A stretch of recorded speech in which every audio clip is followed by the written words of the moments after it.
अब खबर है कि दक्षिण राज्य तमिलनाडु में हिंदी को लेकर विवाद आए दिन सुनने को मिलता था। अब महाराष्ट्र भी इसके जद में आ गया है। पिछले कुछ दिनों से महाराष्ट्र में हिंदी मराठी भाषा को लेकर विवाद बढ़ता जा रहा है। मराठी न बोलने पर लोगों की पिटाई का भी मामला सामने आया है। अब इस पूरे मामले में हिंदुत्व की भी एंट्री हो चुकी है। पूरी खबर बताने से पहले आपको कुछ तस्वीर दिखाते हैं। ये तस्वीर आप देखिए। अब आप देखिए, ये गुजरात के व्यापारी हैं जो मुंबई में अपना व्यापार करते हैं, लेकिन एमएनएस के जो कार्यकर्ता वहां पहुंच गए, पूछे भाई मराठी बोलो, उन्होंने कहा ये क्या है। इसके बाद उन्होंने कहा तुम कहाँ काम करते हो, इतना तुमको आना चाहिए, मराठी तुमको आना चाहिए, महाराष्ट्र में कौन सी भाषा बोली जाती है तुमको ये पता होना चाहिए, सब भाषा बोली। इन्होंने कहा कि सब भाषा बोली जाती है। इसके बाद इन कार्यकर्ताओं ने कहा कि नहीं, मराठी तुमको आनी चाहिए। इसको लेकर विवाद हुआ, इनके साथ मारपीट की जाती है। अगली तस्वीर आप देखिए, यहाँ पे कान पकड़कर इनसे उठक बैठक करवाया जाता है, माफी मंगाई जाती है और इन्होंने कहा कि मैं इनको लेकर थोड़ा मारा, आगे मैं ऐसी सॉरी, मुझे माफ कर दो। तो किस तरीके से ये मारपीट की गई थी ये आपने वो ये अगली तस्वीर आप देखिए। एक दो मामले नहीं है, ऐसे कई मामले सामने आए जब जो लोग मराठी नहीं बोल रहे थे उनके साथ, चाहे एमएनएस के कार्यकर्ता हो या शिवसेना गुट के लोग, उद्धव गुट के लोगों ने मारपीट की है। तो इसके बाद से विवाद बढ़ता गया। अब इसमें आप देखिए, ये मीरा रोड की जो तस्वीर थी जिसमें आपने देखा किस तरीके से एमएनएस के कार्यकर्ताओं ने मारपीट की एक दुकानदार के साथ और कहा कि मराठी बोलो। जब नहीं बोला तो उन्होंने जमकर उनको मारा और इसका वीडियो सोशल मीडिया पर वायरल हुआ, जिसके बाद अब उस पर सियासत गर्मा गई। पिछले कुछ वक्त से महाराष्ट्र में मराठी और गैर मराठी का मुद्दा छाया हुआ है। मराठी नहीं बोलने वालों की पिटाई की जा रही। अब इस मामले में महाराष्ट्र के मंत्री नितेश राणे की एंट्री हो चुकी है। नितेश राणे ने जबरदस्त तरीके से पलटवार किया। सबसे पहले वो सुनते हैं कि नितेश राणे ने क्या कहा। एक हिंदू को मारा गया है तो मुझे बोलना है कि इतनी हिम्मत जाके नल बाजार और मोहम्मद अली रोड में दिखाओ ना। वो जो दाढ़ी वाले और गोल टोपी वाले क्या मराठी में बात करते क्या? शुद्ध मराठी में बात करते क्या? उधर जाने की, उनको कान के नीचे बजाने की हिम्मत नहीं है। जावेद अख्तर क्या मराठी में बात करता है क्या? आमिर खान क्या मराठी में गाता है क्या? उधर उसके मुंह से मराठी निकालने की हिम्मत नहीं है। ये गरीब हिंदू को क्यों मारने की हिम्मत कर रहे हो? ये सरकार हिंदू ने बिठाई है, हिंदुत्व विचार की सरकार है, इसलिए इस तरह की कोई भी अगर कोई हिम्मत करेगा तो हमारी सरकार भी तीसरी आंख खोलेगी। इतना मैं कहना चाहता हूँ। पूर्व सीएम नारायण राणे के बेटे हैं नितेश राणे और हमलावर हैं क्योंकि महाराष्ट्र में एमएनएस और उद्धव ठाकरे की पार्टियों के कार्यकर्ता गैर मराठियों पर हमला कर रहे हैं। और महाराष्ट्र में मराठी और गैर मराठी का विवाद कोई नया नहीं है। ठाकरे बंधुओं की सियासत इसी पर टिकी हुई है।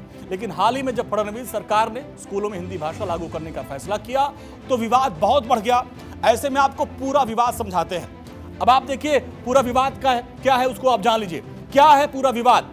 दरअसल 16 अप्रैल 2025 को जीआर जारी करके हिंदी को अनिवार्य किया गया था। फडणवीस सरकार का यह आदेश था। पहली से 5वीं क्लास तक हिंदी तीसरी भाषा के रूप में अनिवार्य कर दी गई थी। इसी को लेकर पूरा विवाद शुरू हुआ और इसके बाद ठाकरे बंधुओं की एंट्री होती है और विपक्ष खासकर एमएनएस और उद्धव की पार्टी ने इसको एक बड़ा मुद्दा बना लिया और इसको लेकर तो दोनों एक मंच पर भी आने को तैयार हो गए। सोचिए किस तरीके से यहाँ पर विवाद हुआ और जिसके बाद एक बार फिर से एमएनएस के जो कार्यकर्ता हैं वो मारपीट करते रहे। दरअसल फडणवीस सरकार ने अप्रैल के महीने में जो 3 लैंग्वेज पॉलिसी लागू की थी उसको लेकर ये विवाद बढ़ता चला गया। और ये पॉलिसी क्या है हमने आपको बताया था कि आप समझिए कि क्या है ये पूरा मामला। 3 लैंग्वेज पॉलिसी क्या है? एनईपी 2020 के तहत स्कूलों में 3 भाषाएं, इसी को लेकर जो विवाद हुआ इसमें क्या हुआ, सभी प्राइवेट और सरकारी स्कूलों में 3 भाषाएं सिखाई जाएंगी। कक्षा 5वीं तक ये था। 3 में से 2 भारतीय भाषा होगी और एक अन्य भाषा जिसमें अंग्रेजी और जो आप चुन सकते हैं। लेकिन हिंदी को लेकर विवाद हो गया और जिसके बाद आप देखिए पहली भाषा क्या है समझ लीजिए, छात्र की मातृभाषा या स्थानीय क्षेत्रीय भाषा जिसमें मराठी हो सकती है और जहां संभव वहां प्राथमिक शिक्षा इसी भाषा में हो, ये इसमें थी। अब दूसरी भाषा क्या है वो आप जान लीजिए। महाराष्ट्र में दूसरी भाषा के तौर पर अंग्रेजी को रखा गया है। अभी तक ये चलता था लेकिन अब सरकार ने तीसरी भाषा का प्रावधान किया। तीसरी भाषा क्या है वो भी आप जान लीजिए। तीसरी भाषा के तौर पर हिंदी को रखा गया और यही सारे विवाद की जड़ है। और जिसके बाद वहां पे आप देखिए सियासत हो रही है और मारपीट की जा रही है। सभी प्राइवेट स्कूलों में किस तरीके से यहाँ पे बवाल किया गया और अब एमएनएस हो चाहे शिवसेना हो, उन लोगों ने इसको लेकर जबरदस्त तरीके से बवाल काटा है। इसके बाद विपक्ष को बड़ा मुद्दा मिला। ये मुद्दा भुनाने के लिए ठाकरे जो ब्रदर्स हैं वो एक मंच पर भी आए, एक साथ भी हो गए। 20 साल बाद पहली बार एक मंच पर आने को ये तैयार हो गए। इसी के साथ एमएनएस और शिवसेना यूबीटी के कार्यकर्ता गैर मराठियों को निशाना बनाने लगे हैं। अब इस पूरे मामले में पूरा जो विवाद है थोड़ा सा उसको आपको हम विस्तार से बताते हैं। अब आप समझिए क्या हुआ था। दुकानदार की पिटाई कर दी गई।